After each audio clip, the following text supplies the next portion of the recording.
Good afternoon. It's Friday, the 6th of June, 2025, just after 1 o'clock. Welcome to UK Column News. I'm your host, Mike Robinson. Joining me in the studio today is Patrick Henningsen. Welcome to the programme, Patrick. Great to be with you, Mike. And by video link, we have Mark Anderson, and we're delighted to also have Kit Klarenberg with us as well.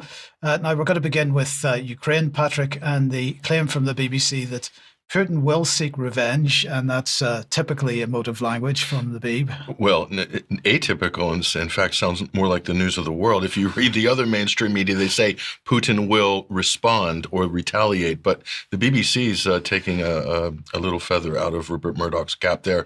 So there's the revenge is coming, apparently. Now, listen to this comment from Trump in the White House. So would you consider to put more sanctions on Russia? Because this discussion is going on now for weeks and months, and you tweeted about it once, but then nothing happens. So yeah, when I see the moment when we're not going to make a deal, when this thing won't stop, is there a deadline? at that moment, yeah, it's in my brain, the deadline. When I see the moment where it's not going to stop, and I'm sure you're going to do the same thing, will be very, very, very tough. And it could be on both countries, to be honest. You know, it takes two to tango. But we're going to be very tough. Whether it's Russia or anybody else, we're going to be very tough. So the peace negotiations don't like that. They're going so well here. So and look, the problem is, and we'll play a little bit of footage here, but Trump's basically saying that there's going to be some kind of response from Russia. He's acknowledging that. This was from a public relations point of view, this is a very successful operation for Ukraine and for the fundraising operation that Zelensky is running with the West. As it stands on the ground in terms of material differences on the battlefield, it doesn't look like it's that consequential, but huge in terms of public relations in places like Westminster, Brussels, and Washington, D.C. But, you know, how long can Trump carry on with this aloof approach to foreign policy where he says, I had no idea that they tried to assassinate Putin in his helicopter. I had no idea about this massive drone strike hitting their long-range nuclear deterrent. And this is the same president that says this war would never have happened if I was president. Well, he is president. And we now have a major nuclear potential provocation. So this whole aloof shtick is just getting long in the tooth with Trump. So I'm not buying it, quite frankly, and I don't know anybody who actually is.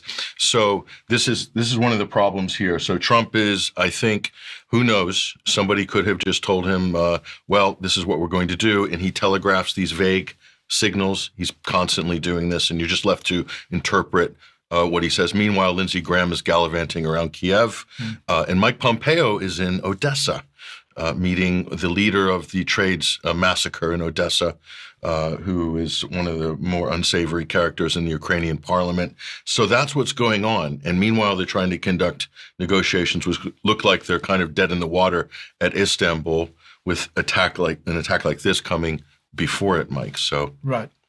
This is the problem that we're facing here. So we'll take a look at just to review here. This was the operation. We'll bring this up on screen. If you remember how this went down, these were basically container trucks that were disguised as who knows, mobile sort of homes or something like that, but contained sort of autonomous drones, probably using the Russian telecom system, but maybe using Starlink satellites. It's not certain how this was organized. And these were deployed. This was 15 months in the making, and supposedly Trump didn't know about it. I highly doubt that. If he is true and he is honest that he didn't know about it, he's not in charge. And that's a whole nother conversation, right, as well. So, but this is a level of asymmetric warfare, Mike. The potential for this is hugely disruptive for any country, especially Russia, who is exposed because it doesn't have, like the United States, an ocean on each side. As a world superpower, it has to guard a lot of border and territory, and it's a bigger problem. So this is, I think, the future of warfare, they're calling it, Mike. And this is hugely dangerous. If this is what NATO is planning, a relentless waves of these types of swarms, then we could be in for a very long and tedious conflict. So last week we reported that the UK government had announced the kill web as part of the Strategic Defence review, or digital targeting, web as they like to call it. Now, this is said to enable quick-fire targeting of enemy assets, including through offensive cyber operations. And they're saying that this kill web is going to be based at the new cyber and electromagnetic command, which they're establishing at the same time. And that's going to lead, these are their words, defensive cyber operations and coordinate offensive cyber operations with the National Cyber Force. And so the question is it a coincidence that the drone operation, the Ukrainian drone operation, is called Spider's Web? Is this an allusion to the kill web idea? I don't believe in coincidences, especially two that appear in the same week, Mike. And the announcement preceded the operation. So obviously they're patting each other on the back in the halls of Westminster on this. Right. So, well, why don't I welcome Kit Klarenberg to the program? Kit, welcome to the program. Is it a coincidence that these two terms sound similar? No, I mean, much like Patrick, I'm no believer in coincidences. I mean, I think that I actually respectfully disagree potentially that Trump wasn't in the loop on this. I do err on the side of him actually having been kept out of this, and this having been a British operation, which was planned perhaps with CIA knowledge, but without their oversight. We at the Grey Zones, ever since the proxy war erupted in February 2022, have been systematically documenting how it is Britain that is leading escalatory actions, concocting all sorts of wild schemes to up the ante in the proxy war, with the ultimate objective of keeping the US invested in this and embroiled in this and trying to prevent them from withdrawing, which I do think there is a significant strain of sentiment within the US public, within the US government, within the Pentagon and the CIA, that they realize that this is a very costly, unwinnable quagmire that is the cost-benefit ratio is not in their favor at this point for a variety of reasons. Now, what I think is quite interesting as well is when this attack happened, and then there were subsequent strikes such as underwater attacks on Kerch Bridge and the blowing up of bridges in Kursk and Bryansk. All of these actions were advocated in leaked British intelligence files that we've reported on at the Grey Zone. So no prizes for guessing who came up with these ideas and encouraged the Ukrainians to go ahead with them. Is that initially there was this flurry of intense media hype about these strikes. The Daily Telegraph rather bombastically reported, Trump said Ukraine held no cards. Well, they just proved that they hold many cards. The BBC said tub-thumpingly, Ukraine has just sent a very powerful message to Russia and the West. And then we fast forward only a few days, this is less than a week ago now, and Politico acknowledges that the military utility of these attacks was actually very limited, and it's had absolutely no impact whatsoever on the frontline reality, which is that Russia is advancing at a ever-increasing rate and scale. They are seizing new territory every single day, inflicting vast casualties on Ukraine every step of the way. Reuters has also acknowledged that there is no evidence that anywhere near the amount of strategic bombers that Ukraine claimed to have damaged or destroyed. I think they initially claimed it was 40. Reuters admits there's no evidence to support this. I think that the true number is probably a tenth of that. This was a much needed propaganda victory at a time that Ukraine is on the brink of collapse on the front line. And that initial burst of exuberance has rather faded. There were numerous politicians, including Boris Johnson, who we know sabotaged personally the peace talks in Istanbul in April 2022 between Russia and Ukraine by flying to Kiev and offering Zelensky the blankest of blank checks to keep going when they were a signature away from a rather equitable peace deal. That he stated, this shows how inventive and intelligent and resourceful the Ukrainians are. It's time to ratchet up the sanctions. It's time to finish this and end Putin's reign of terror. Carl Bildt, the former Swedish prime minister and a latter-day EU apparatchik, said this is like something out of a 007 novel, which I think was probably the inspiration and point behind this, as we've again, at the grey zone delved into, a lot of the British military and intelligence planners who are behind Ukraine's daring operations, which almost invariably end in total failure, are quite clearly informed heavily by Hollywood readings of World War II.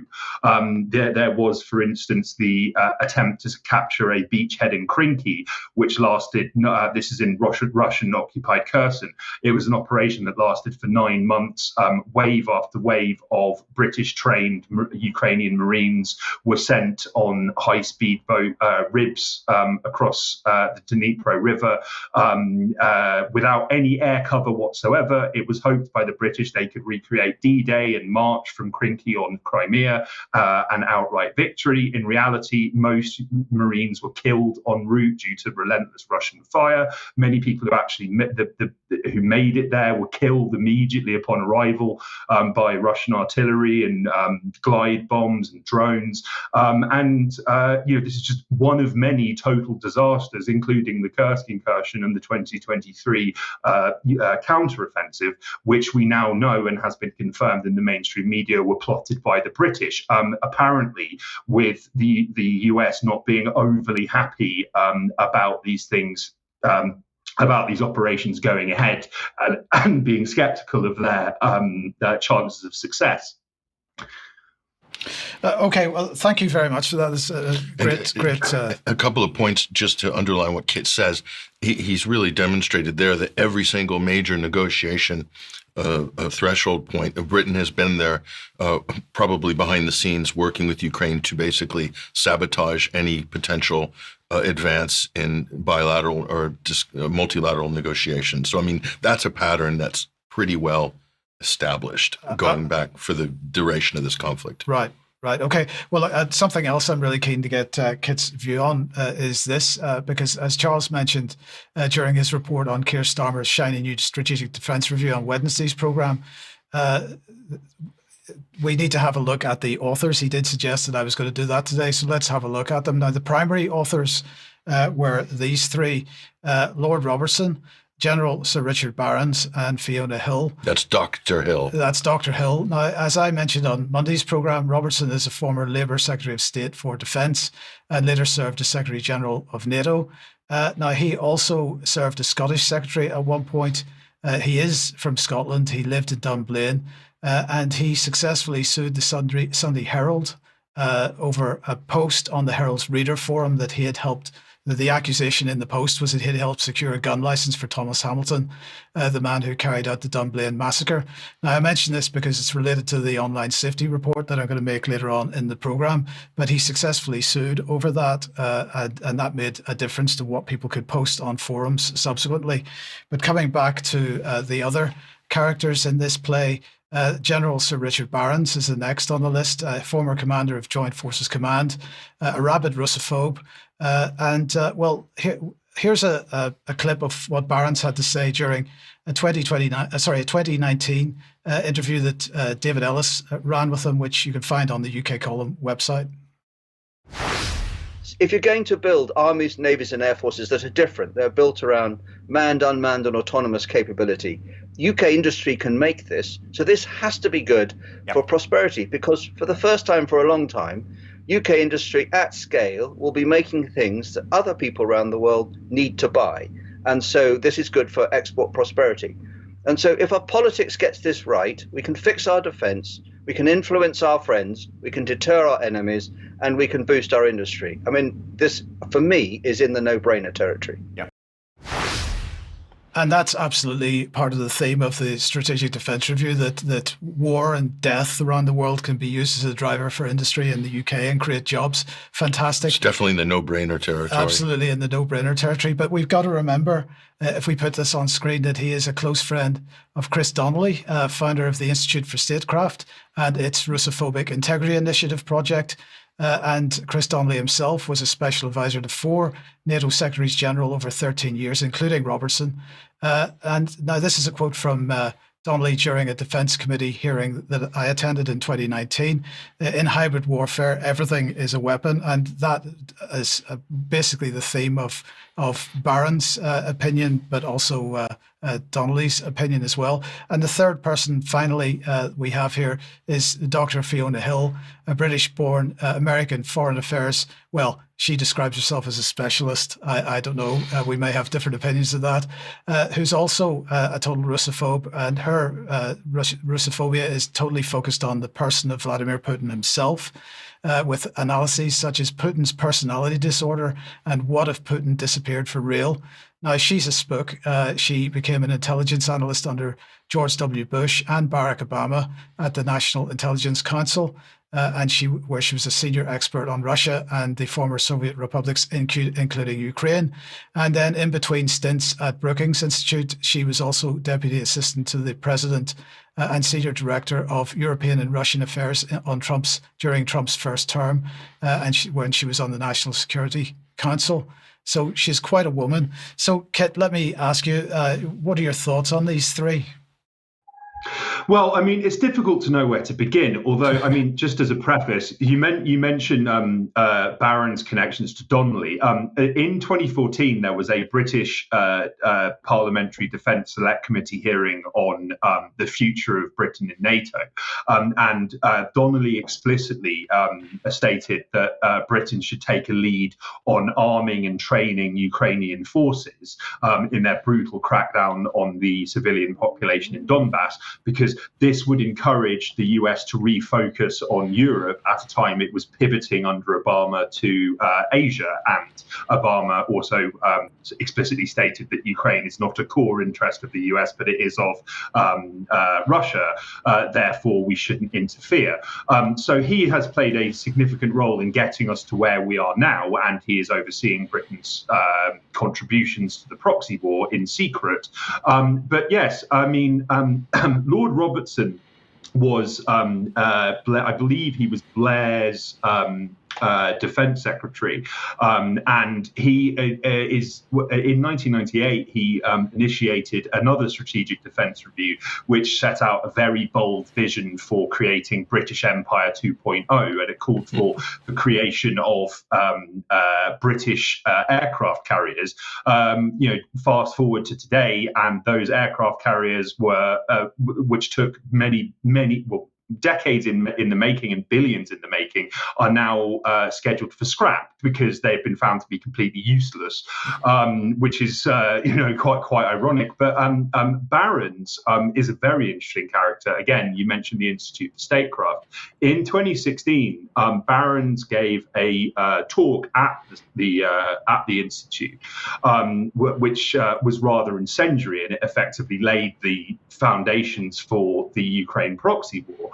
And he talked about how, due to the rising power of China and Russia, global engagement is no longer on the West terms. The West's power is waning, and there is a risk that the US can no longer protect us. And he stated that we need to deal with Russia by doing things that are serious. And if no catastrophe happens to wake people up and demand a response, it was necessary to manufacture such catastrophes. And then you have the launch of Integrity Initiative and all of these stories about Russian meddling, which were black propaganda laying the foundations for war against Russia, which served to turn European governments and populations against Russia. But yeah, I mean, he is in that same talk, he explicitly stated that, well, we need to be spending billions more on defence, and we need to seriously beef up Britain's military capability. capabilities. In terms of concrete ideas in this strategic defence review for doing that, their only answer is spend more money. Well, I mean, the obvious problem with that is you can print money, but you can't print bullets or tanks or soldiers.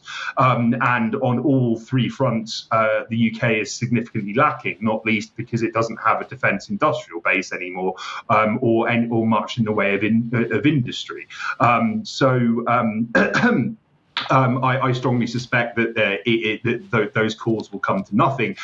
Fiona Hill, as you mentioned, she is a absolutely lunatic Russophobe of some standing.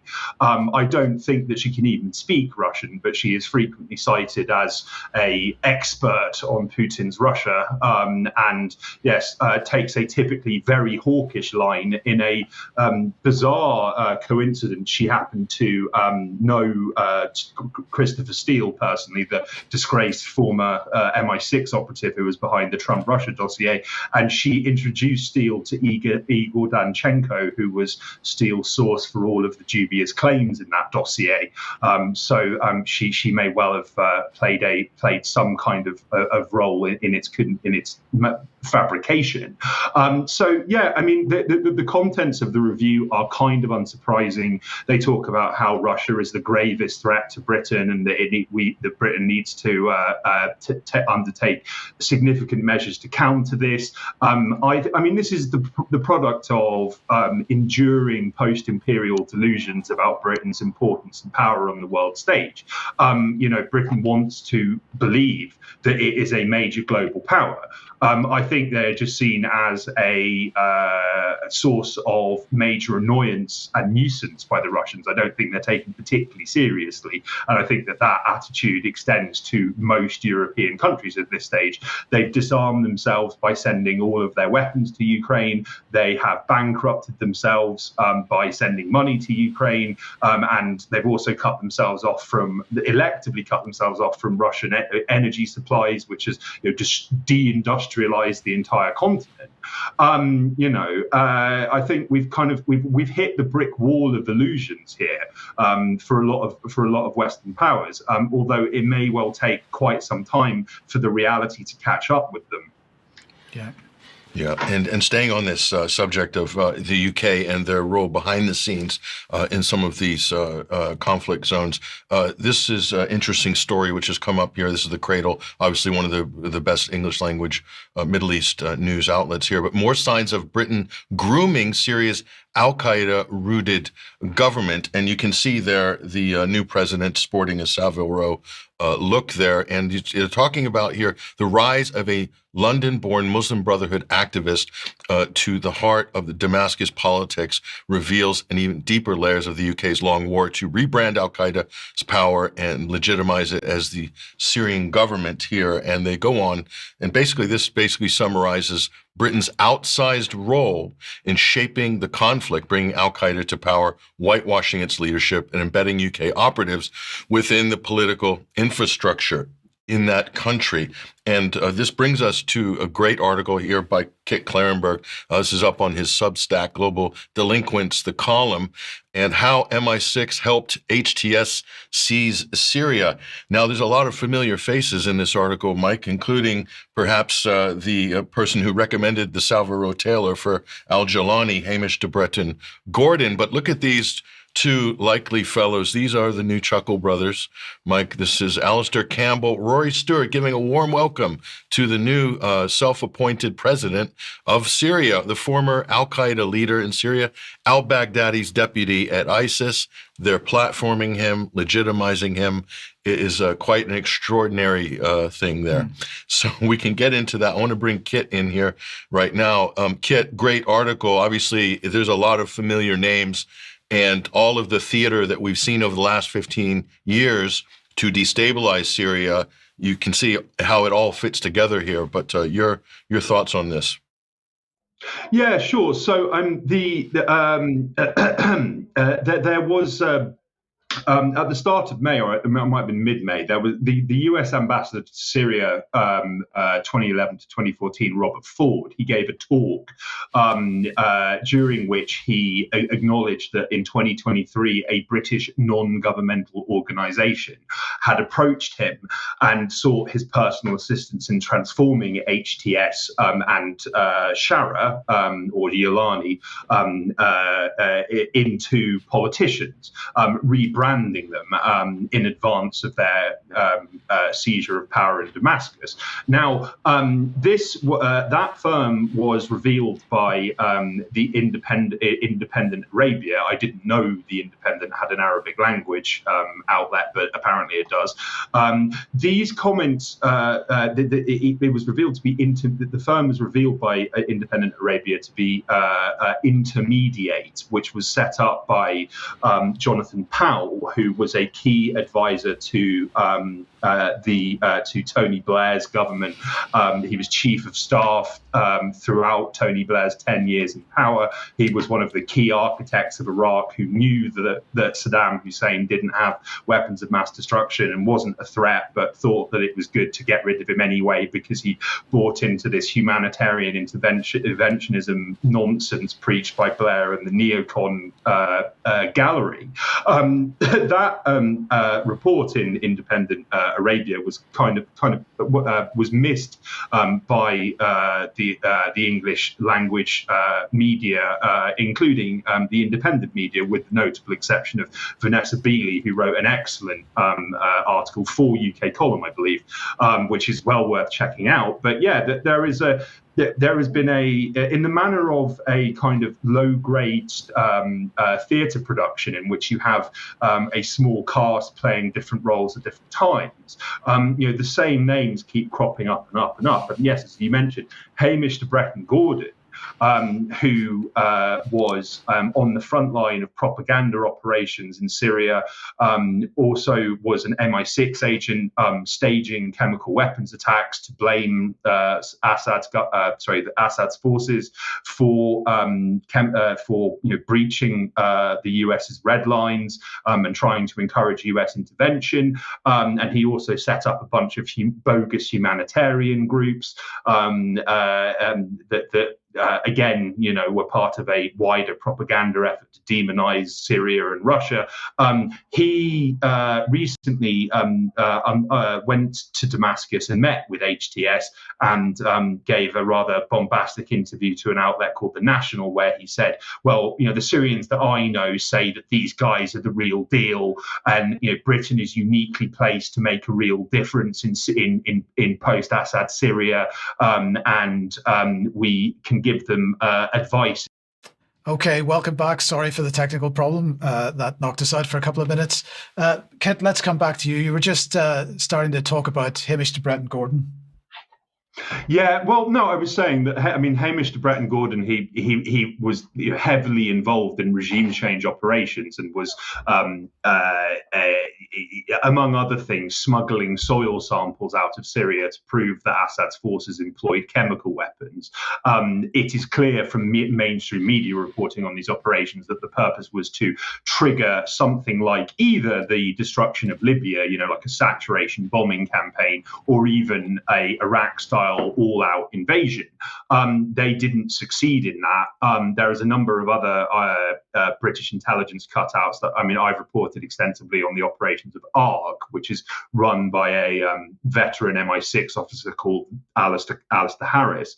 And it's quite clear from their leaked internal files that they were preparing in 2013 for a major escalation and intervention by the US, which never materialized. But their covert operations and their creation of bogus humanitarian groups like the White Helmets, that endured, and they endure to this day. So they Britain might not have gotten the intervention it hoped for, but its hand-picked puppets are now in power in Damascus. Their hold on power is questionable. We had Marco Rubio saying the country could descend into civil war, which is, a certainly a possibility, given that the central government does not have popular legitimacy. Elon was a largely unknown figure in Syria before taking power. You still have elements of Syrian society, including people who are armed, who remain loyal to Assad. And Baathism. You have the Kurds who want to carve out their own state in oh God, sorry, it escapes me now. Rojava. Rojava, which is a key kind of CIA MI6 base of operations in the region. So and then you have Turkey wants to chip away at Syrian territory. Israel wants a chunk of the Golan Heights, if not more.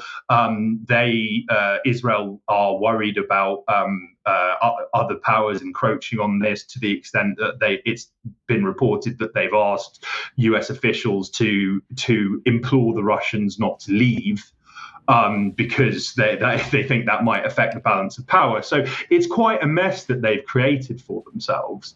In the meantime, British officials are meeting with high-ranking HTS officials, which even the British media admits is completely illegal under British law because they're a prescribed terrorist group. Such as the topsy-turvy world that we live in, they're not going to be prosecuted, whereas people wearing Palestine solidarity badges are. Yes, indeed. Well, I think it just goes to show, Mike, the level of, this is another level of soft power. This is really weaponized levels of subterfuge soft power. And what Kit has outlined in his article is fantastic details and great research, great reading, great journalism. Kit Klarenberg, editor of the Grey Zone UK, is also publishing at Substack, as well as on Mint Press News. He writes for a number of different outlets as well, all excellent outlets. Kit, thank you very much for joining us on the UK column. Yes, thank you, Kit. Thank you very much. And all those links to Kit's work will be in the show notes, of course, on the UK column website. So look there for them. Thank you, Kit. Now let's move on, Mark, to you. And the situation with tariffs and Trump. And, well, the Bank of England has been making some comments about this. Indeed. Yeah. Andrew Bailey, the governor of the Bank of England. A lot of things happened on the 3rd of June, by the way. There was the Bank of England monetary policy report to a parliamentary committee in the UK that day. And around that same time, the Organization for Economic Cooperation and Development issued a report. Anyway, Andrew Bailey had a number of things to say. What's interesting is that he's not the only one saying that whatever the discomfort and disruption that Trump's tariffs and trade policies may be playing, whatever the pros and cons may be, there is a disruption in the post-World War II rules-based world order that was created to a large extent at Bretton Woods, as we know, that created the International Monetary Fund, the World Bank, and the GATT that became the WTO. So that is the globalist one world order system that a lot of the globalists, including Mr. Bailey, are worried about. Now, we have some quotes from him taken from his testimony. The overall picture on trade now, I'm afraid, he said, is one where the rules-based system is sort of dead. A rather dramatic statement. He continued, that has very serious consequences for the global economy. So there's a lot of worry here that that system that was so carefully put into place after World War II is beginning to seriously erode. And again, that is the globalist system that many analysts in the alternative media have been very critical of over the recent decades. Anyway, he also had this to say: the system, the post-World War II rules-based multilateral trade system based on GATT WTO, has now really been blown up to a considerable degree by all of this. Repeating that, has now been really blown up to a considerable degree by all of this. Blown up are pretty dramatic words. Maybe he's engaging in a little hyperbole just to dramatize his points. But it's all very interesting. He gave some other sundry remarks to the committee on interest rates that are rather dry. We could maybe look at those another time. It's kind of like listening to the Federal Reserve testimony to Congress. It is a cure for insomnia. But Mr. Bailey went on and had one more thing to say to kind of round out his comments that focused, those comments that focused on trade and tariffs and Trump. Not all of it was about that, of course. But he said, we can't say the U.S. administration is just wrong-headed.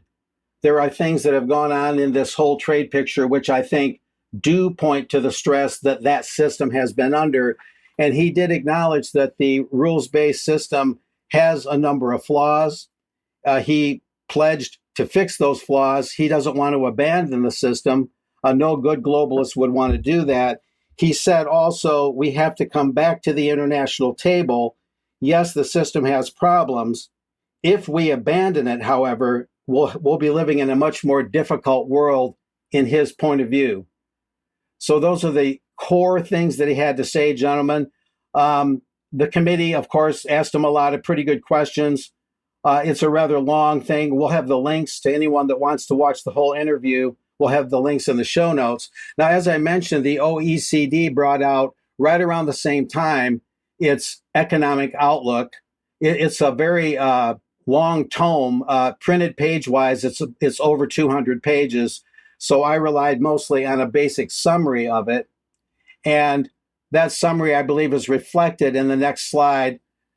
This is the headline to the summary. Global economic outlook shifts as trade policy uncertainty weakens growth, also on the 3rd of June from the OECD. And among other things, I scribbled down some things here. The outlook projects global growth slowing.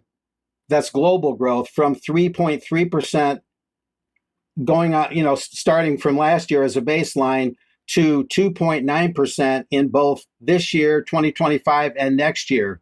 The slowdown is expected to be the most concentrated in the US, Canada, Mexico, and China. And then it went on to say that GDP growth in the US is projected to decline from 2.8% to 1.6%, and then another 1.5% decline in 2026. I don't know how realistic those figures are. I tend to doubt them a little bit on that one. It went on to say, the OECD summary of its large report, that governments need to engage with each other to address any issues in the global trading system positively and constructively through dialogue, keeping markets open, and preserving what they call the economic benefits of the rules-based global trade for competition, innovation, productivity, etc.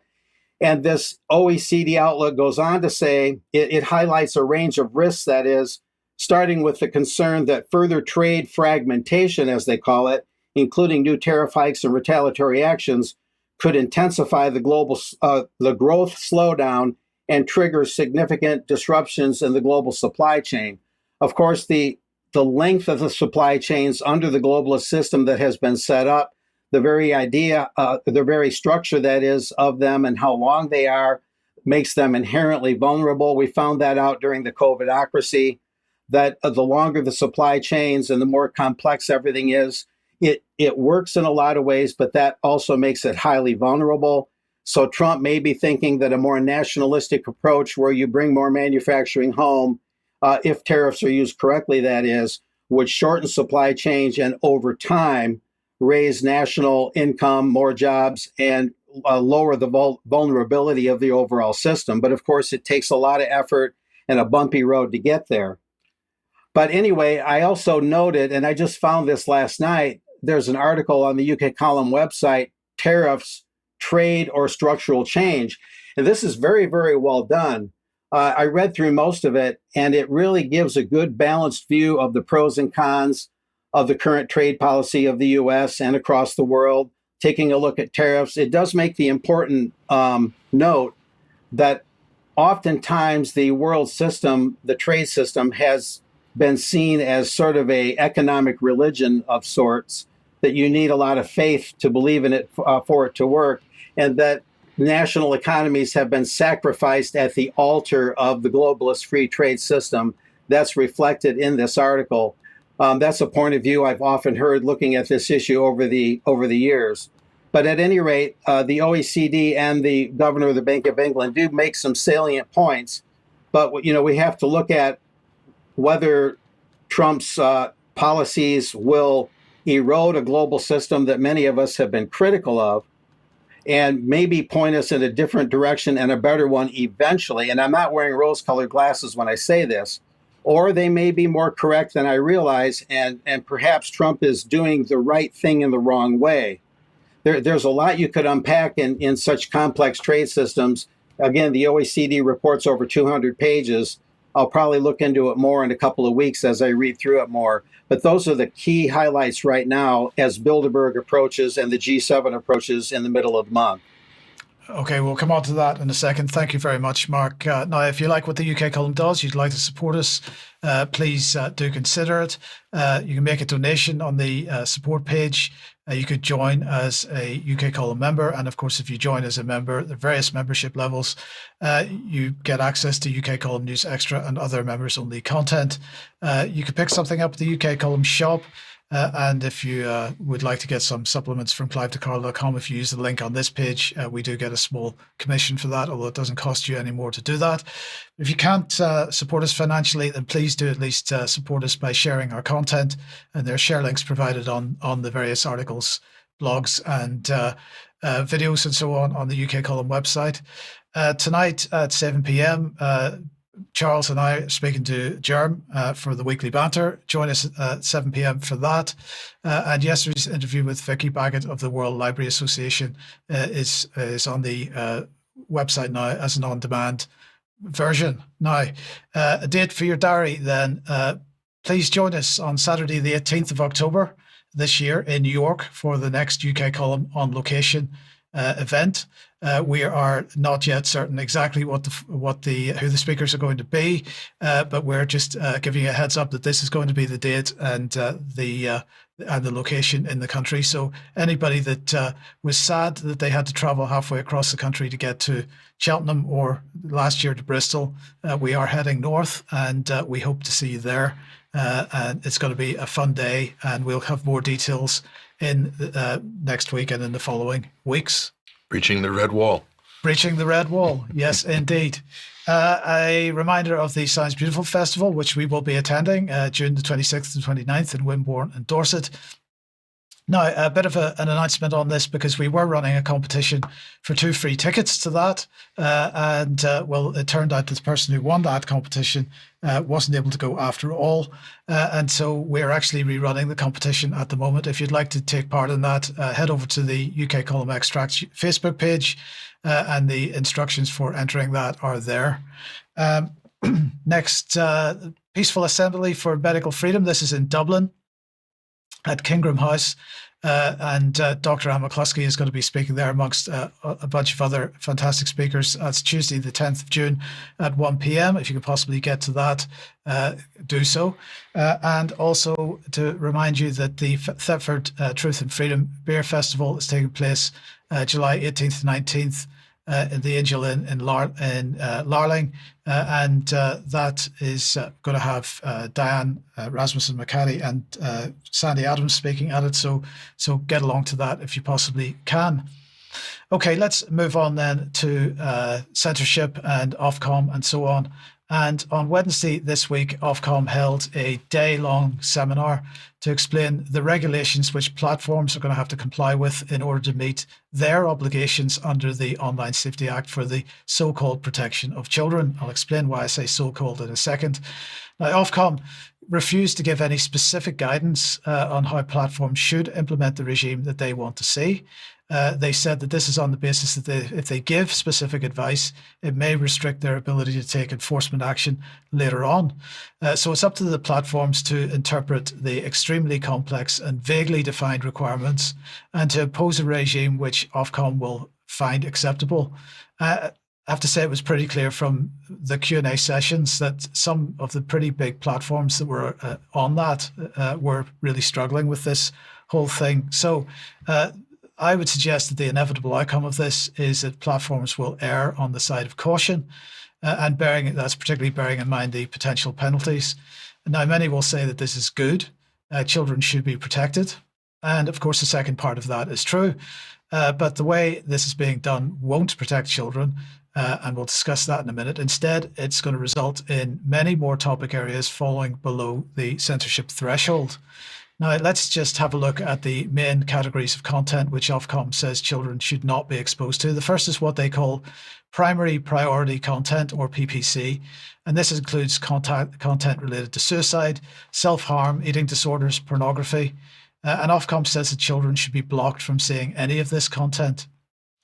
The second is what they're calling priority content, and that includes content which they call abuse and hate, undefined, bullying and violent content, and content related to harmful substances and dangerous stunts.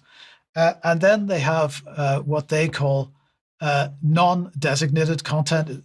This is just a fantastic term because they define non-designated content as content that isn't considered primary content or priority content, but still presents, quotes, a material risk of significant harm to an appreciable number of children in the UK. In other words, everything else, because it's not defined any better than that. It's basically, if it's not the first category, it's not the second category, then it's this. So no definition of any meaningful kind. So unsurprisingly, the main technique that Ofcom, or at least unsurprisingly, if you've been paying attention to the UK column anyway, the main technique that Ofcom is putting forward for preventing children accessing these types of content is what they call highly effective age assurance. Now, the types of technologies which they consider highly effective are listed on the right-hand side of the slide here. So we've got credit card checks, open banking, which allows consumers and businesses to securely share the financial data with third-party service providers through an application programming interface, photo ID matching, facial age estimation, mobile network operator age checks. Digital ID is another option, and email-based age estimations. These are all the options that they seem to be putting on the table at the moment as being services or systems that they would find acceptable for age verification. They say that this age verification will need to take place within the remit of the Data Protection Act. But of course, the data protection regime is about to be massively relaxed with new legislation that's on its way through Parliament at the moment. So all the focus from Ofcom was on verifying that someone is over the age of verifying that someone is over the age of 18 if they want to access certain content. At no point did they comment on any requirement to make sure that someone was under the age of 18 for access to a site which is aimed specifically at children. And that seemed like a pretty serious item missing there. And just one final point on this. Ofcom began the day with a little propaganda video. So let's just have a look at it.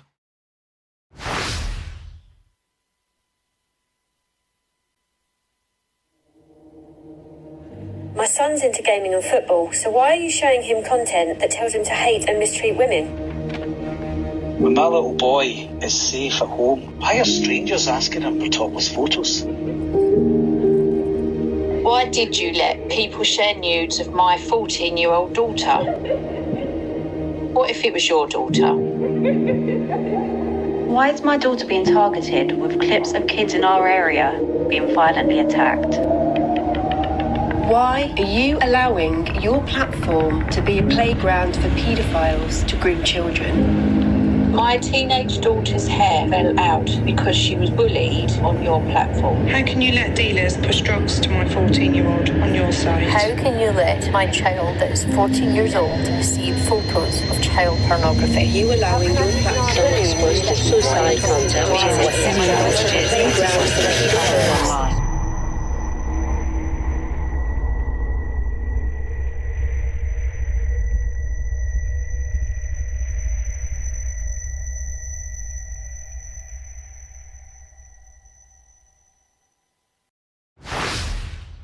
So at no point in the discussion was there any suggestion that parents might have a role in keeping their children safe. There's nothing about any kinds of tools to enable parents to make decisions about what is or what is not appropriate content for their children to see. It's just about moving these decisions to the platforms and to imposing some kind of digital ID. So this isn't about keeping children safe. It's only about normalizing state-enabled content control and digital identity. That's the argument that I'm putting forward here anyway.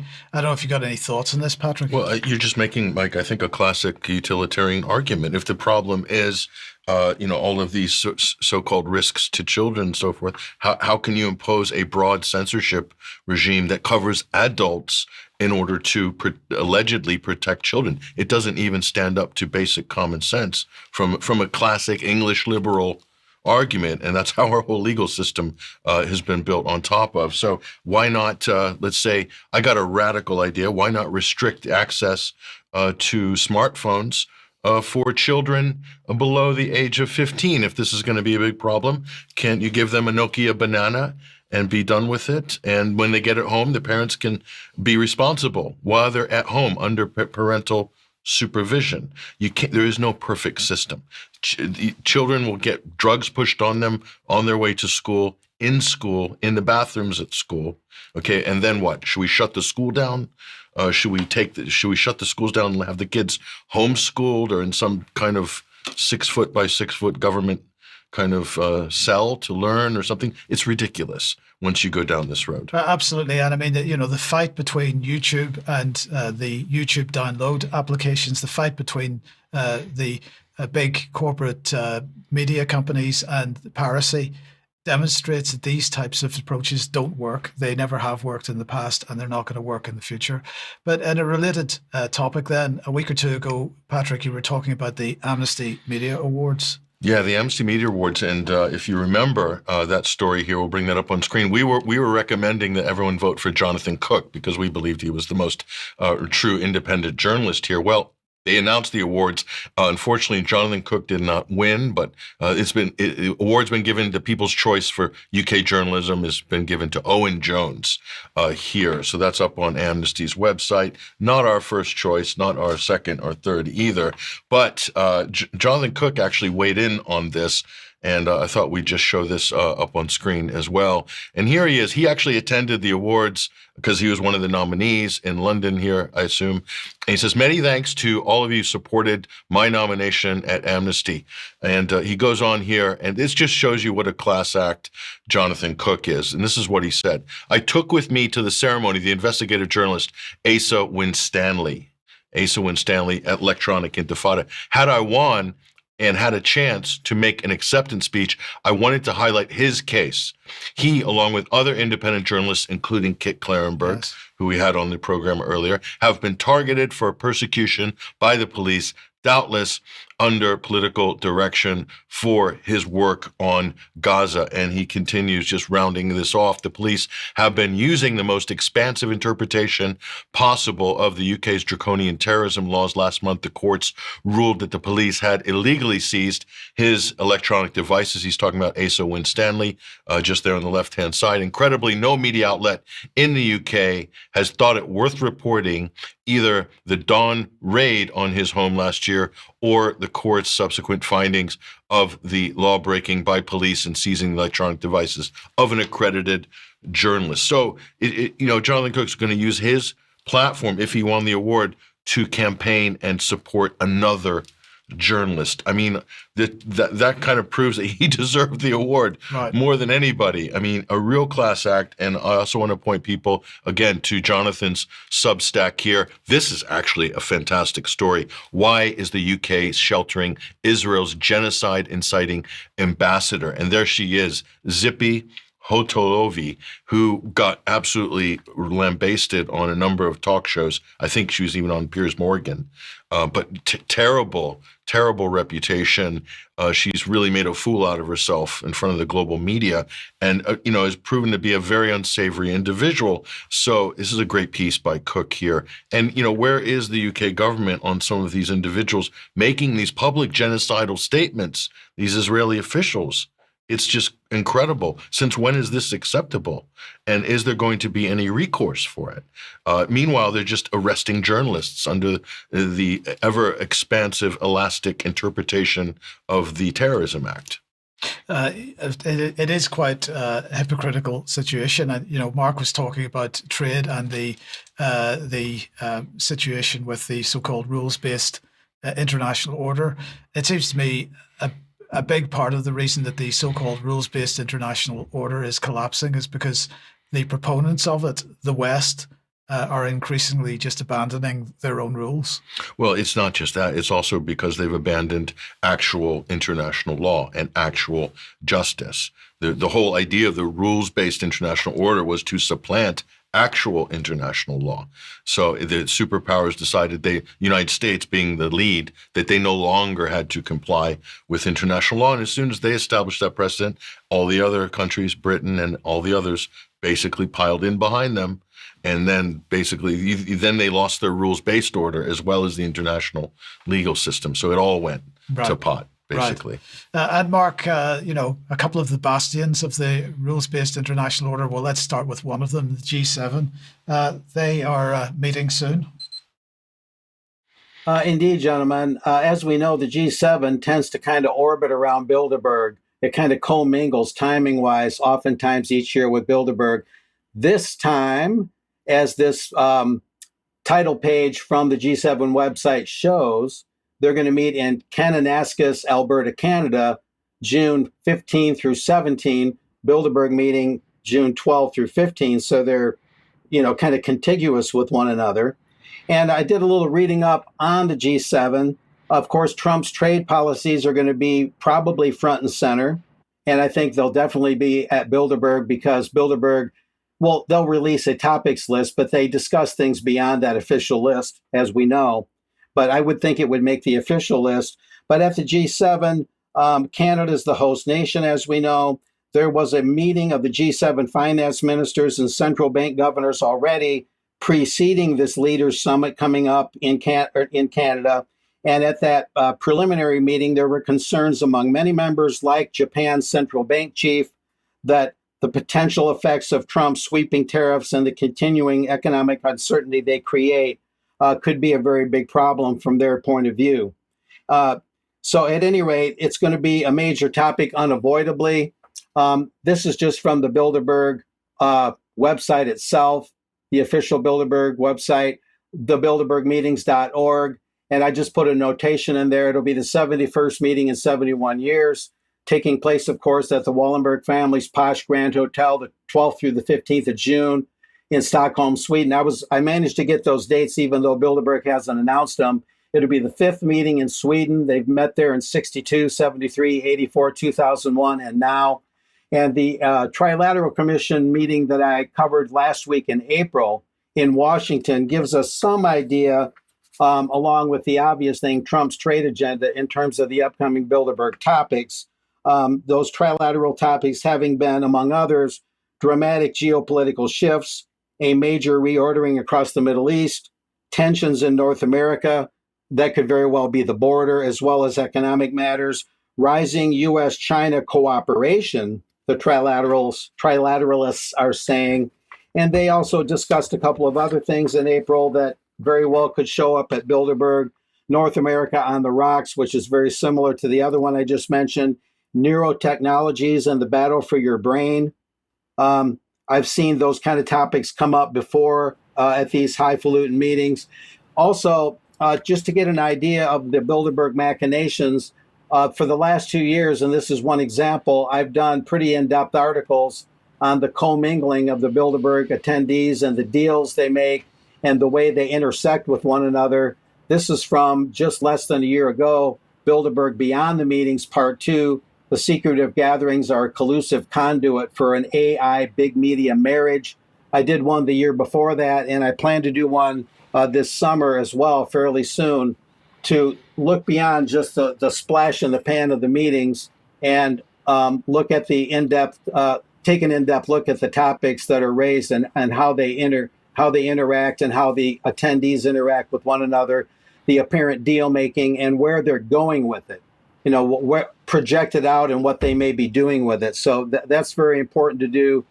And so we'll, be covering that very shortly as these things transpire. Thank you, Mark. Thank you. Now, let's end the program perhaps with a little bit of comedy, Patrick, because, well, Elon and Donald seem to have fallen out. It is comedy, but it's also kind of dead serious on the level, which we'll get into. But we'll bring this up on screen here, and I think it's pretty clear here. There is the Doge father, and the 47th president, Donald Trump, and it looks like Mike the Honeymoon is well and truly over. It really is. It appears like that anyway. If they kiss and make up after this, I will be incredibly surprised and impressed. But this is basically, we talked about this last week, that Elon's sort of having, buyer's remorse on Doge, and the big, beautiful bill, it's running a huge budget deficit.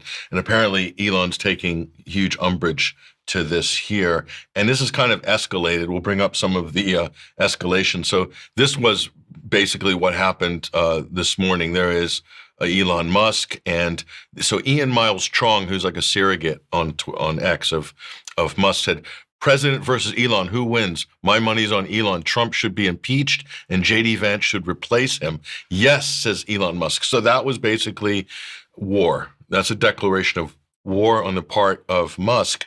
And we'll get into that little bit below that. Elon basically said, time to drop the big bomb. Donald Trump is in the Epstein files. That is the real reason they have not made the files public. Have a nice day, DJT, says Musk. So real heavy swipe at the president here. So you get an idea of the galactic fallout that you're witnessing right now. So not to be outdone, Trump is basically hit back at Musk. Elon was wearing thin. I asked him to leave. I took away his EV mandate, electric vehicle mandate, that forced everyone to buy electric cars that nobody else wanted, that he knew for months I was going to do. And he just went crazy, claims Donald Trump.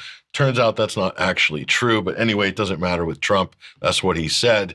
And he goes here, this is where things are getting actually pretty dicey, Mike, and have huge implications. Trump says the easiest way to save money in our budget, billions and billions of dollars, is to terminate Elon Musk's government subsidies and contracts, including SpaceX.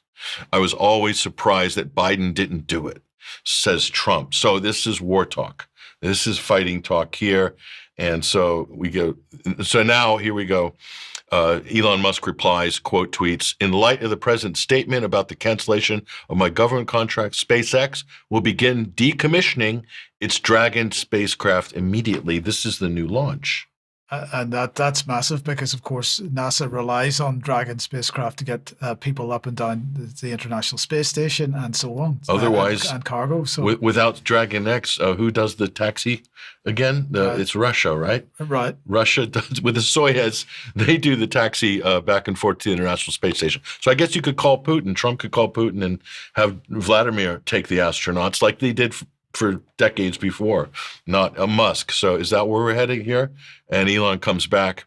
Basically, yeah, that's the Epstein thing. Now, look, on the Epstein files, we'll just say we know Trump's in the Epstein. Everyone knows Trump's in the Epstein files. He's in the flight logs.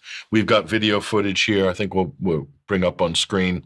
Yeah, I mean, this is from 1992. This is going on heavy rotation right now on U.S. media. But it's Donald Trump partying it up at one of Jeff Epstein's soirees at his mansion, or I'm not sure where this particular one is, but you'll see Jeff Epstein appears in these this archive footage of Trump and Epstein. So there is a relationship there, although Trump denies having any serious relationship with Jeff Epstein. But he has been on the plane like 7 times. We don't know if he's been to the Epstein's Love Island, but he does and has attended the parties there. There he is. There's Jeff in the background there. In the sort of, there he is with Trump.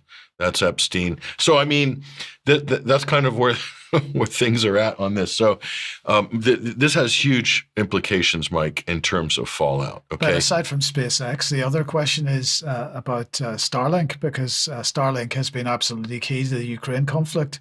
And the question then is, if they withdraw that contract, where does that leave Ukraine?